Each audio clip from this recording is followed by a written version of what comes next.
In this video, we teach you how to profit from options while you sleep by using some unique but simple analysis that our pros use, which anyone can learn.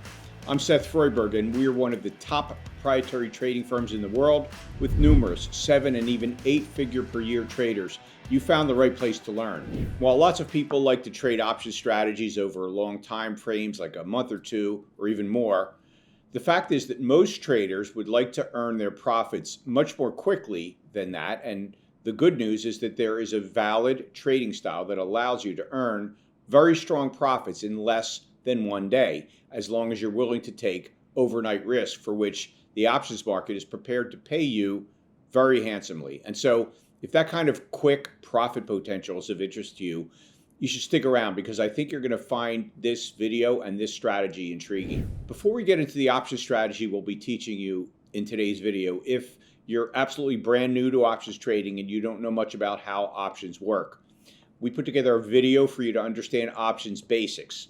And if you click the video appearing on your screen right now, it will lay the groundwork for you to understand the option strategy that we're going to be sharing with you in this video. Then when you're finished, you can come back and watch the rest of this video. Okay, so to explain how this strategy works, let's head back a couple of weeks to May 27th and taking a look at the price chart for the S&P 500 index with the ticker symbol SPX. As you can see, after selling off dramatically in early April due to tariff concerns, the index has staged a pretty dramatic rally as the markets begin to become convinced that the threat of a damaging worldwide trade war may not be as serious as it first appeared, and that the countries are likely to settle their trade differences without a huge economic impact. And in fact, by May 27th, the market had bounced from an intraday low of 48.35 on April 7th, bouncing more than 1,000 points and pushing past the 5,900 price level. And so let's say that on the afternoon of May 27th, that same afternoon, when the index was trading at 5914.87 at around 3:30 p.m. Eastern, let's say that you pulled up an options chain for the next day, May 28th, and you looked in that column called Delta in the options chain, which will be a column you'll notice on any of the major online options trading platforms. And you'll first look for a call option with the closest delta to 20, which in this case is the 59.50 call option. And you'll go ahead and sell that option for a price of $6. And at the same time, you'll move down to the put side and you'll sell the put that's closest to 20 delta on that side as well. And you'll go ahead and sell that for a price of $6.45. Then for protection, we'll head up 25 points higher to the 59.75 call strike price, and we'll buy that option for $2. And similarly, on the put side, we'll head 25 points lower below the put we sold down to the 58.50 put, and we'll buy that for protection as well for $3.35.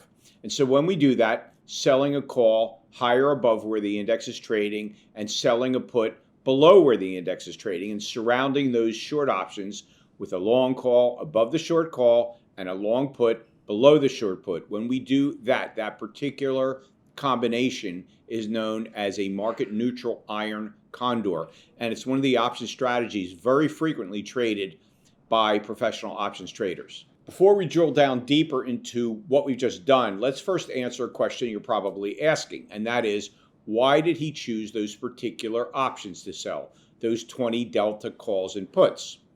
Well, you see, what is known as an options delta is a mathematically arrived at prediction of how much that option will move if the index moves 1 point. But it also can be used to roughly predict the chances of the index, in this case SPX, expiring beyond that option strike price at the end of the next day when that option expires. And so when an option has a delta close to 20, like the call we sold at 59.50, then that means that the SPX index in turn has a roughly 20% chance of closing above 59.50 that next day. And so obviously that means it has a roughly 80% chance of expiring below 59.50 that next day, which makes intuitive sense if you're looking at the current index price of 59.14 and realizing that the index would have had to rally 36 points that next day for that to happen. And so the market is only assigning about a 20% chance of the index closing above 59.50 the next day. And of course, that means that there's an even lesser chance of the market hitting 59.75 where the long call is.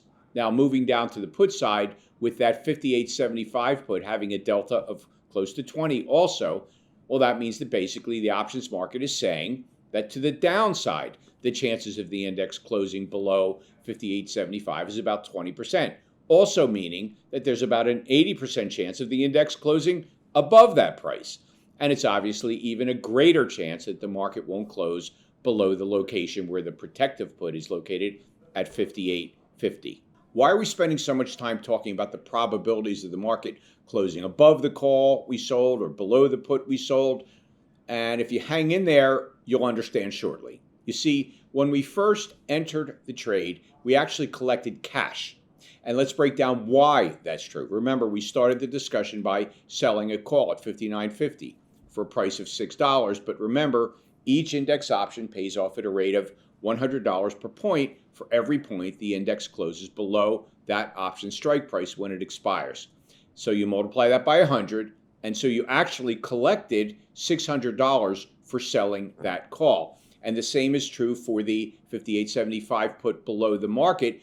You collected $645 in that case. But to protect yourself, you bought the 59.75 call for $200, and you also bought the 58.50 put for $335. So when you net it all down at the outset of the trade, you collect $710. And that goes right into your account, increasing your cash balance. And your broker will require $17.90 in capital to enter into this trade, which is also the trade's worst case scenario loss.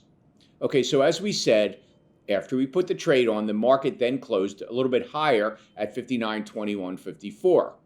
And the next morning, it gapped up, initially hitting nearly 59.40, but then it reversed course and sold off for the rest of the day, closing down almost 35 points with a closing price of 58.8655. So let's examine the results of our options trade, which is going to be straightforward because, as you can see, the calls we sold, the short call at 59.50 and the long one above that at 59.75, they both expired with no value because the index closed way below where they were located with a closing price of 58.86. And looking at the downside, even though the index closed down 35 points, remember there was only a 20% chance that the index was going to blow past that 58.75 price. And in fact, it did not ever even touch that price all day, closing more than 10 points above the short put at 58.75 and more than 35 points above the long put at 58.50, resulting in both the short and long puts expiring worthless as well, meaning that all four options expired worthless, resulting in the initial cash flow of $710 becoming the trade profit because none of the options had any value. So you just pocket that $710 as your profit, which constitutes a 39% return overnight on the capital at risk in the trade.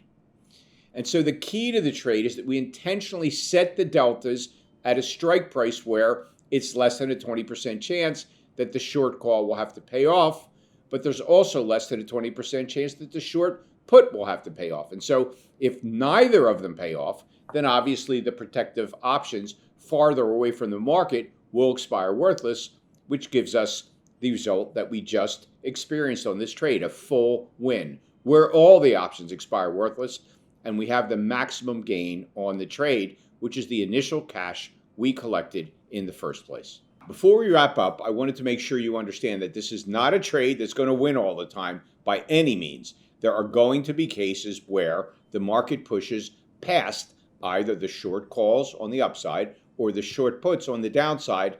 And when it does, you're going to have to start paying off $100 per point that the market pushes past the location of your short call or short put, as the case may be. Now, if this happens, but it doesn't push too far, then the payoff could be less than the cash you initially collected, resulting in a win, but not a complete win, like we just had on this trade. On the other hand, if the market pushes too far past the short call or put, you will experience a loss, which could be as much as, in this example, that maximum risk of $1,790. And so what almost all options traders do is that they set a stop on the trade that's considerably less than that maximum possible loss on the trade. And they also will normally have a target profit that is somewhat less than the maximum gain on the trade, which again is that maximum cash flow that you receive at the beginning of the trade. Professional traders employ options backtesting software that can assist them in going through some trial and error on a trade like this, which then, through common sense observation, can help you to actually set a viable target profit and max loss on a trade like this so that the trade has a strong long-term profit profile. If you're interested in experimenting with a trade like this, we don't suggest you're doing so without backtesting it extensively, just like a professional trader does, and always on a small amount of capital at first to see if you can truly psychologically handle the trade, which is very easy for some and more difficult for others. And finally, it's advisable to skip a neutral trade like this overnight if a major market-moving company is announcing earnings after the close on the day you initiate the trade or before the market opens on the next day when the trade expires. The same is true for a major economic report like non-farm payrolls or CPI. As in all of those cases, a big market move is likely and the trade has more of a chance of getting into trouble and losing because the index pushes farther than expected in either direction. And so what I'd like you to take away from today's video is that there are absolutely overnight option strategies that can be deployed to make profit, and it doesn't actually matter whether the market goes up or down the next day, as long as the market move is not so large that the payoff on the short options exceeds the premium you collected the afternoon before. And while that is definitely going to happen on some occasions, if you do careful backtesting and establish that a market neutral option strategy like the Iron Condor has edge when applying certain target profits and certain stop loss protocols, and of course using your common sense to avoid large morning gaps which accompany major earnings announcements and economic reports, just like we mentioned, if you put all of that together, then you're behaving like a disciplined professional trader and you're maximizing your chances of success. Now, if you'd like to learn 3 more option strategies that our pro traders use, including the unique options trick that allows you to make money while you wait to buy stocks or ETFs at the price you want, and the options income strategy that allows you to make consistent money whether the market goes up or down or sideways, and how to make money on a stock or index trade even if you're wrong on the direction, then click the link that's appearing right now at the top right-hand corner of your screen. That will open up the free workshop registration page in a new window. So don't worry, you won't lose this video. Or you can register directly for free at optionsclass.com.